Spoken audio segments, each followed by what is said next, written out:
Woodley on the beat.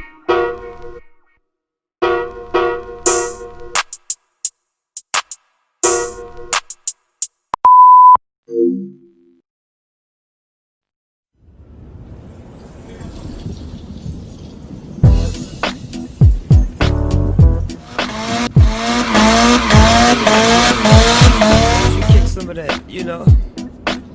You know how you do it, man. It's a trip. People don't even believe we're together right now. But tell your story. You know the one I like. Right. Say it for me. Riders on the storm. Hi guys, Hustle Jay here today. We're at Motorsports. We want to get his story on how he started and his journey to where he is today. We're at Bayani. Thanks for having me. No problem. Now, Mr. Nigel Wilmot, is that correct? Yes, sir. Alright. Wilmot, Willow, whatever you are. Will Motorsport, Yeah, man. that's what everybody calls it. Will Motorsport, is it Will? No, most people say Will. Will. Yeah. So, Will, not sure how friendly we are yet, but Will. Will is good, man. We're good. Alright, so, now your company is synonymous with motorsports here in Jamaica, Correct. right?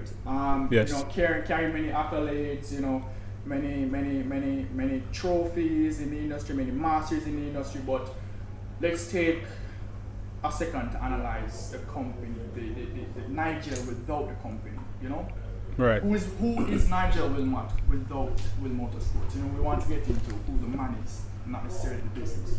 Right. I don't know if you can really separate because I live motorsports. This is almost home. I am here until all hours of the night. 10, 11, 12, 1, 2. Yeah, man. If I'm home and I have nothing to do, I'm probably thinking about the garage or motorsports, working on something. I also work on projects as a hobby. So for me it's a pastime as well. I've been doing this over a decade now. I think most people think Will Motorsports is synonymous with just off-road.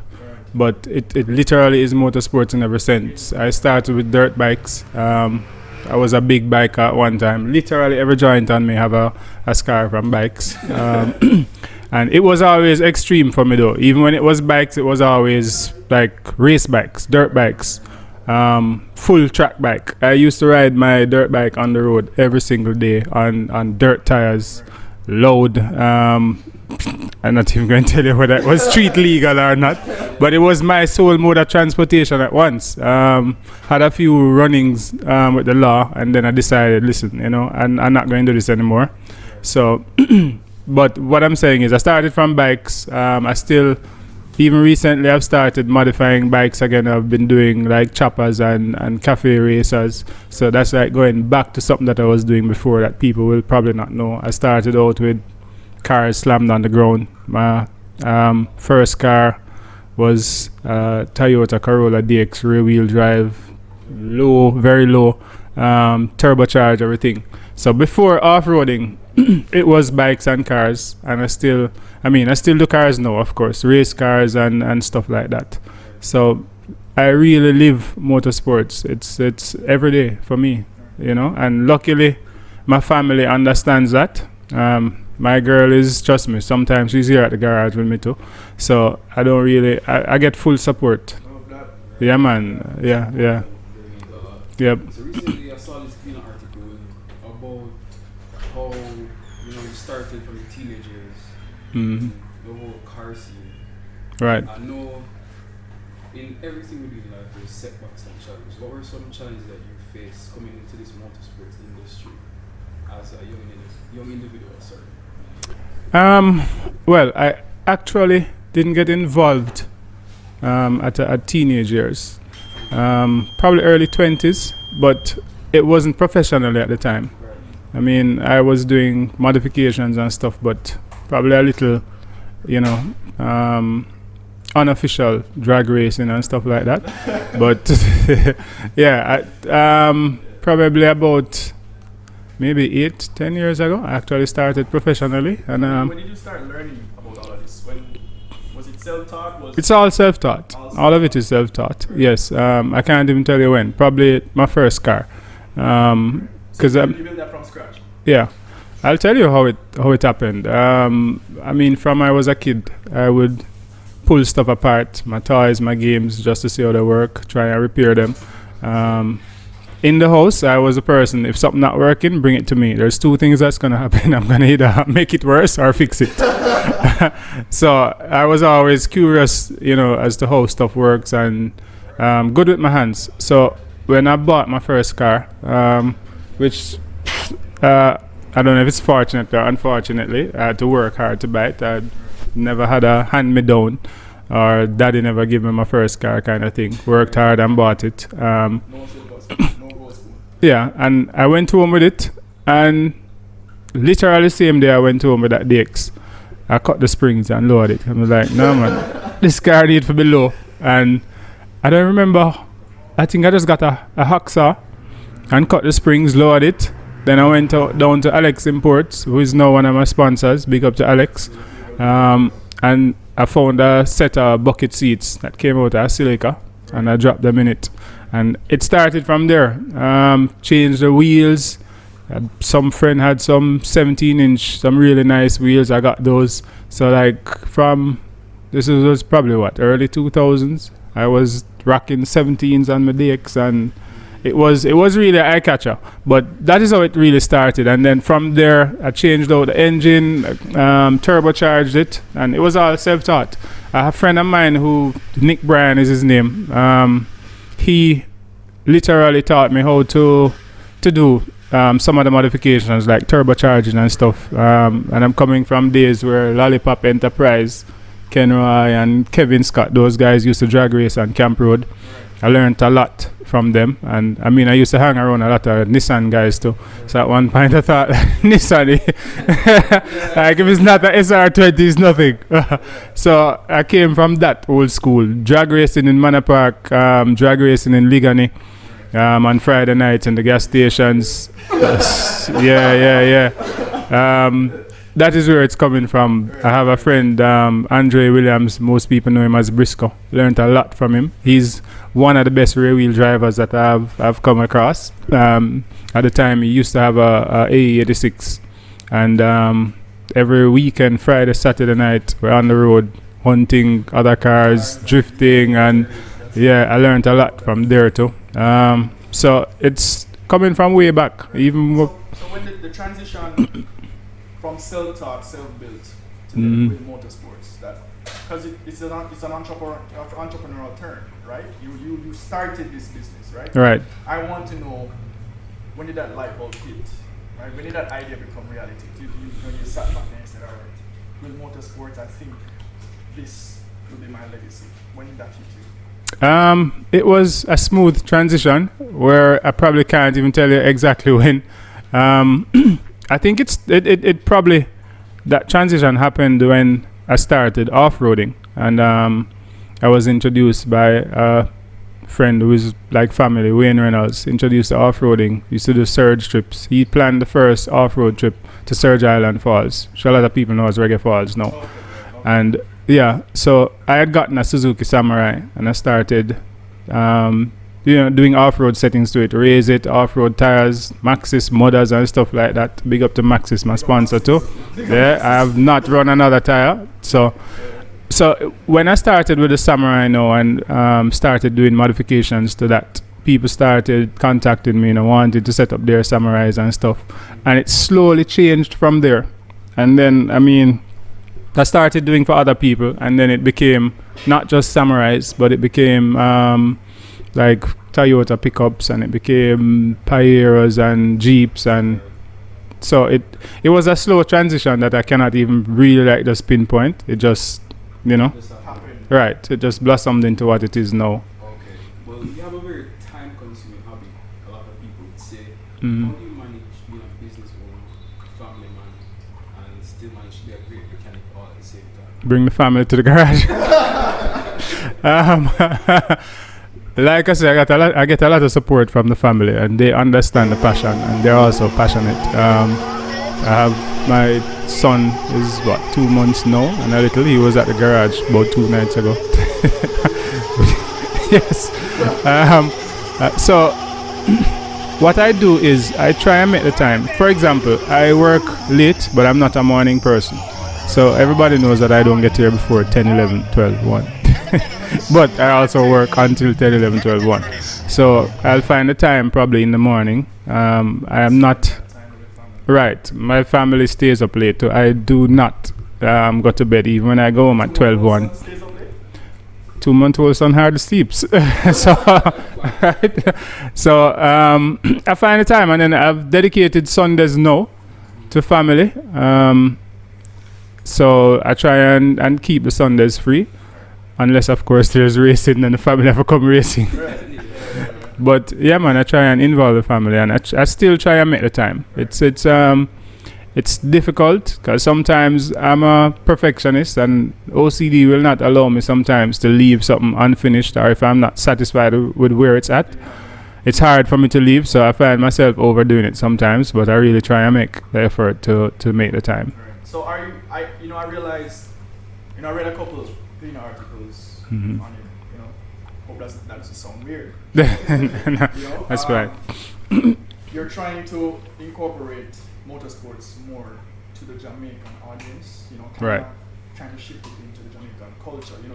You've hosted a couple events, Mm-hmm. right? Can you just give us a breakdown of some of those events that you're trying to start up, or you're trying to integrate into Jamaican culture to really make motorsports prominent here? That is one of the challenges that I've had. Jamaicans on a whole, I don't think motorsports is a part of our culture, and we're not. For the powers that be, they don't think it's necessary. They don't really entertain it much. Right. So it's like a select few. Yes, and even a lot of people that we think are passionate about motorsports really aren't. It's more. It's. I think a lot of it is a hype, and not real passion. For example, I've seen over the years, say you have a car meet, you'll have, say 50 people turn up at a car meet, and another 50 saying, boy, I go in here instead, or I'm not going there, I go in there. And you have different bodies putting on different events, and you can't get the support. In the States, for example, if you have a bike link up, hundreds of bikes. You have a car link up, hundreds of cars. You don't see that here. I've seen here a friend of mine putting on, say, a dirt bike race.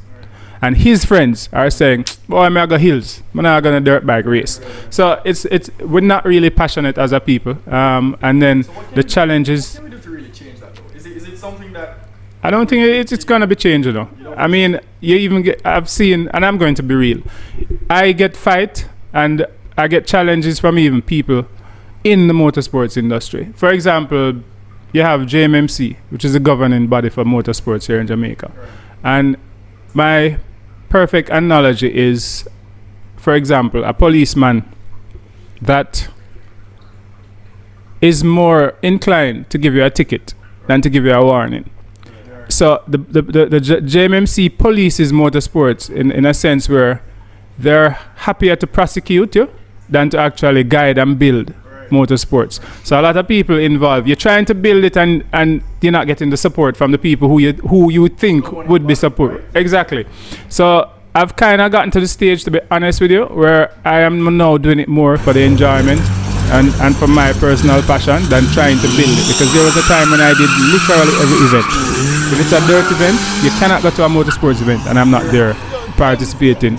And then I realized, it's not worth it when you still see the same people that you're trying to build it with giving you like a fight and cold shoulder and discouraging you. I got to Dover and I run every single race at Dover. I am the only car that every time there's a race on the track, my car is out there. Thunder Sports, street car, every class.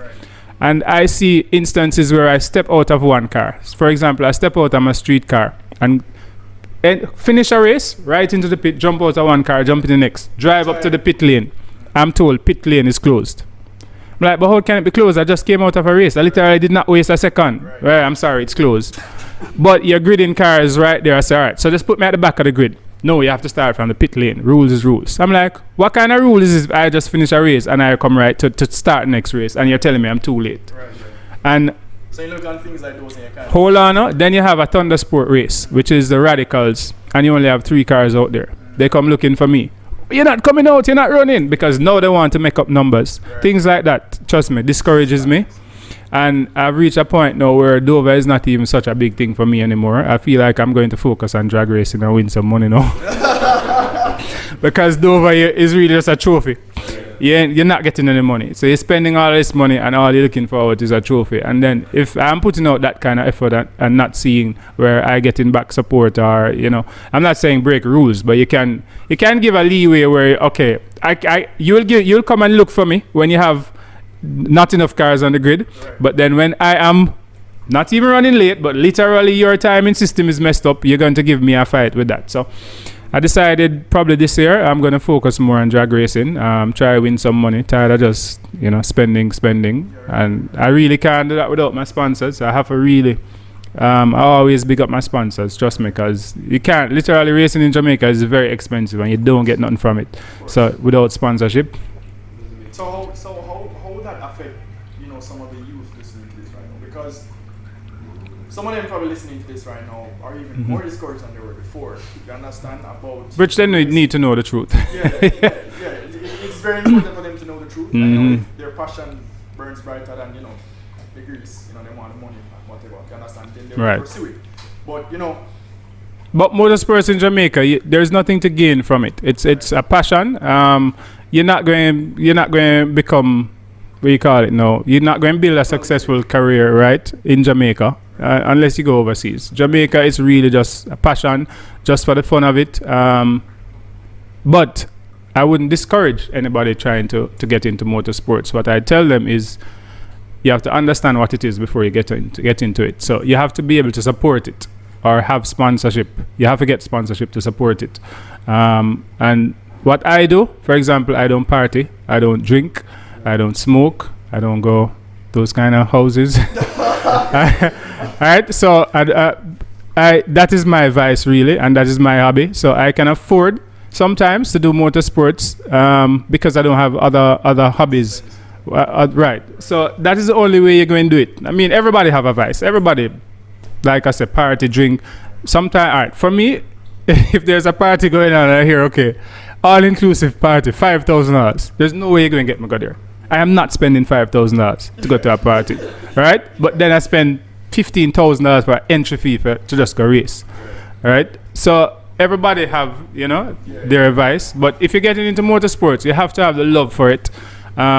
Don't expect that people going to hand nothing down to you, that people going to treat you in a special way. You have to just be able to sustain what you're doing, support what you're doing, and just do it for the love of it and the passion of it. Because I mean, yeah, if it's really your passion, then you know you will still be doing it even when you get in a fight. Right. So looking back at your journey, where you're coming from to where you are now, Mm-hmm. you know, I'm sure you had experiences, some good, you know, some bad. Which experience would you say played the most critical role in who Nigel Wilmot is today as an individual?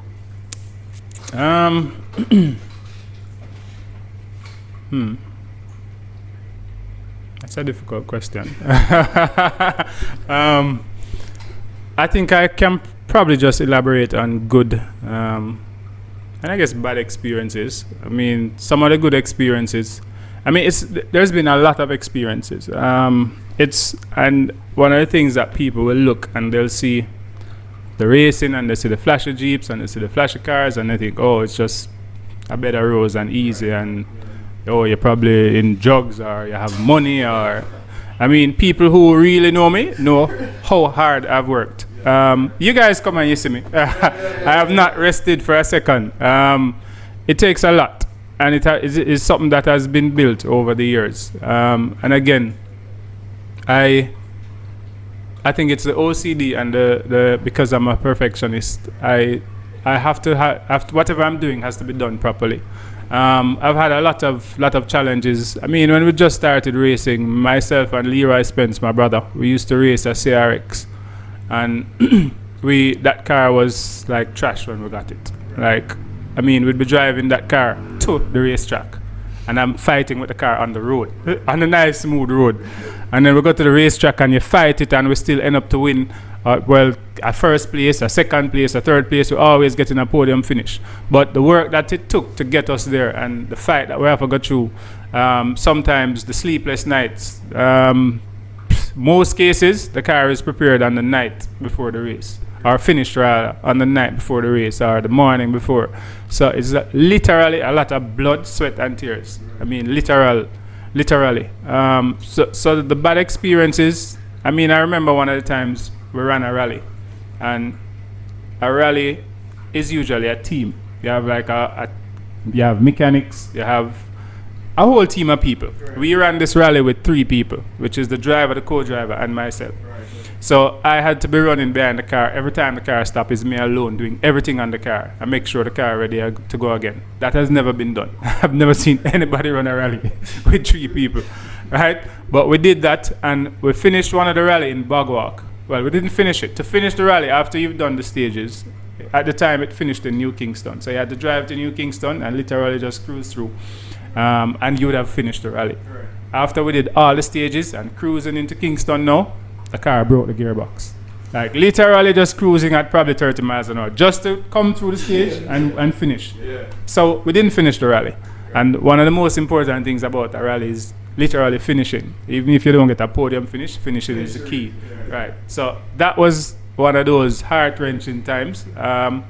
But all of those bad experiences only make you tougher.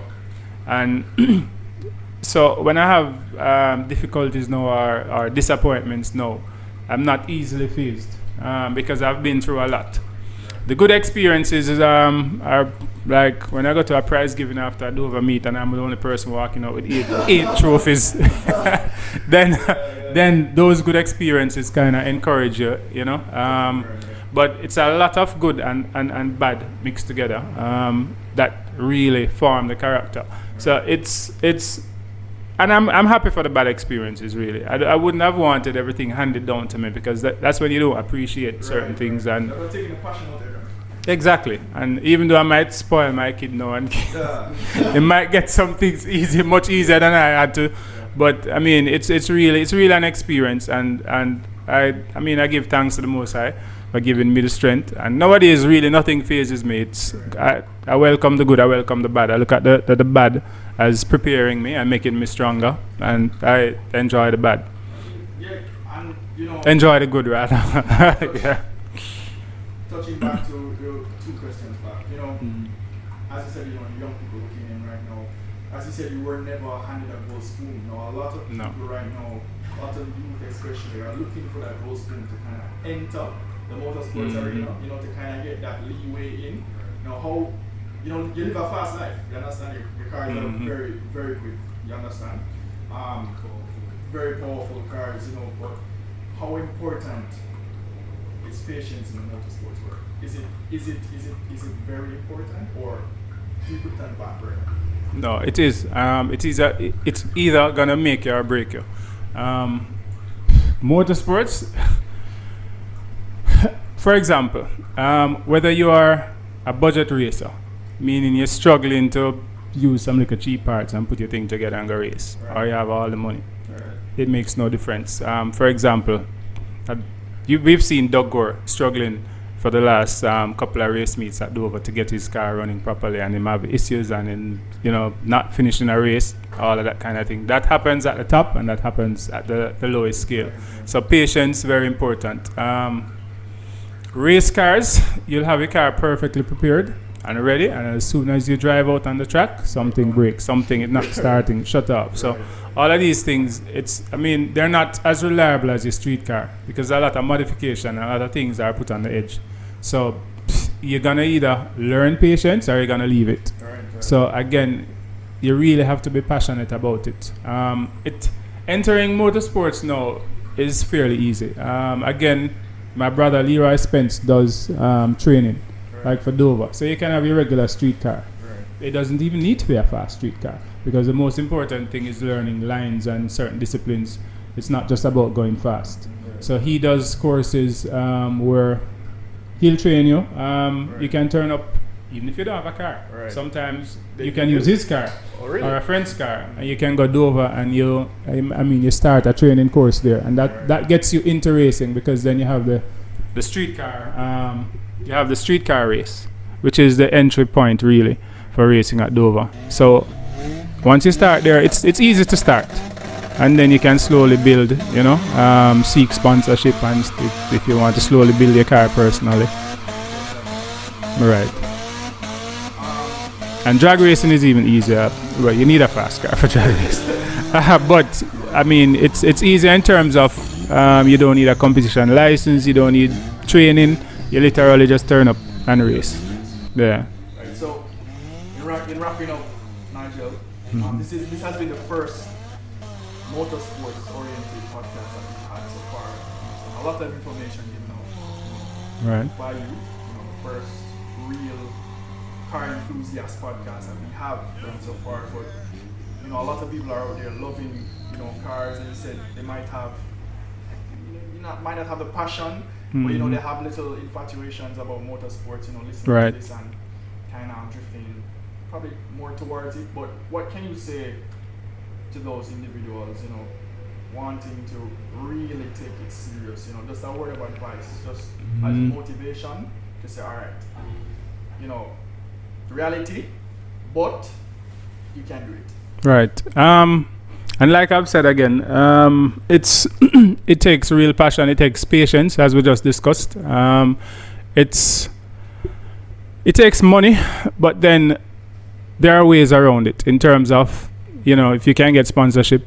I remember I ran a rally, and the entry fee for a rally is what, 35,000. And you have fuel, and you have preparing the car, parts, servicing, all of that. And I ran that rally solely on sponsorship. And I realized, okay, it's very difficult to get sponsorship in Jamaica. Nobody wants to sponsor race cars, really. And I mean, I've seen people come and say, yeah, man, just do your proposals. But I'm going to tell you straight. For example, myself, who is not of a certain complexion, not of a certain name, it's very difficult. So I'm going to tell you straight. This is 2019. I think it's 2019. We sent out over 100 sponsorship letters, proposals, I got responses from home. and we have not gotten one of those. Not 2020, because nothing happened in 2020. This was 2019, Right. and we're at the top of our game. I'm not one. And these proposals are properly done with media stuff on it and everything. I mean, I've seeked advice from different people who know how these things are to be done, and over 100, and I've barely gotten a few responses, and you still have to be running behind them, and nothing bore any fruit really. So it's hard to get sponsorship. So you just have to really keep trying. But what I would recommend and advise is, if you're seeking sponsorship, and this is what I did when I ran that rally, instead of asking for 50 grand and 100 grand and 500 grand, ask for $1,000, ask for $5,000. If you ask 10 people for 5,000, it adds up. So you can ask. It's hard. It's kind of hard to go to a businessman and say, sponsor me $1,000 to go race, and a man say, yo, I don't have $1,000. So, and that's what I did. I've seen other people doing that too, and it works that way. It just takes a lot more, but it adds up. And whether it's just to put a little sticker on the car to mention that name, but you have to get sponsorship. And if you're somebody that works on your car yourself, then make sure you seek the advice of somebody who's in the business of racing, for example, because there are certain things that you need to make a car legal for racing. Can people listen Yeah, to this man. podcast get in contact with you? Yeah, man, of course.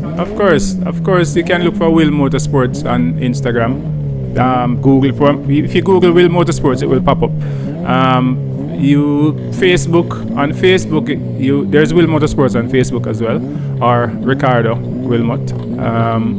And my number is 480-7908. I don't have a problem giving people advice. And of course, you have Leroy Spence, popularly known as Ice. His number is 838-9947. He does the driver training, and he can give pretty much any advice needed for anyone wanting to enter motorsports. But yeah, you have to start somewhere, start small if you need to start small. Do the training course if you are into circuit. If circuit is where your passion is, then do the circuit training with Leroy. And just start there. And you have to be patient, you have to be persistent. It's a lot of ups and downs. It's not a smooth journey at all. But if your passion is there, work on it and you will get there.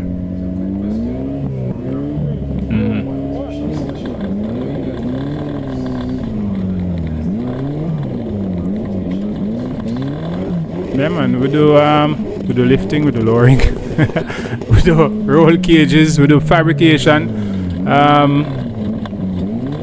If you want to, for example, if it's a drag racing car, you want to lighten the car, we'll do that. If you want to put on drag wings, if it's just a regular street car, you want to lower and stuff like that, we do all of that. Off-road setup, everything, motorsports, really. Modifications.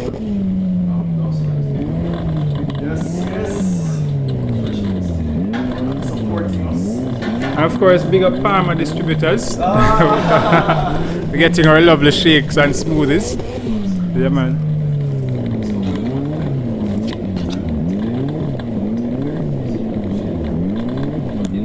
It was a pleasure.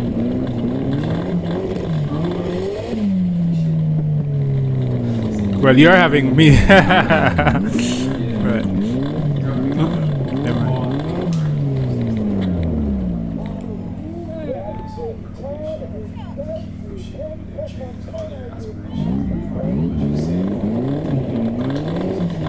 Just be persistent and be patient and work on your dream, you know.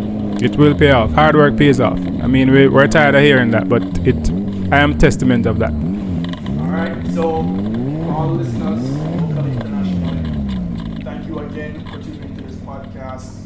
Mr. Wilmot, thank you for taking the time out, for sitting down with us. You're very busy here at your garage here in Will Motorsports, but you took the time and you educated not just us but our audience. I appreciate that. We appreciate that at Hustle House JA. You can give the address as well for your shop. It's 93 Constant Spring Road, and the shop does. We do AC work. We have Brandon Brown's AC. We have Parma smoothies and shakes, frostbites. No, you just come and check it out. It's 93 Constant Spring Road. There are tires, batteries. I mean, you can get servicing done. So yeah. Alright, from the Hustle House JA team and Will Motorsports himself, Willie. Big up. We're out. Alright, until next time. Peace. Hey, bro, watch your jet. Watch your jet, bro. Watch your jet!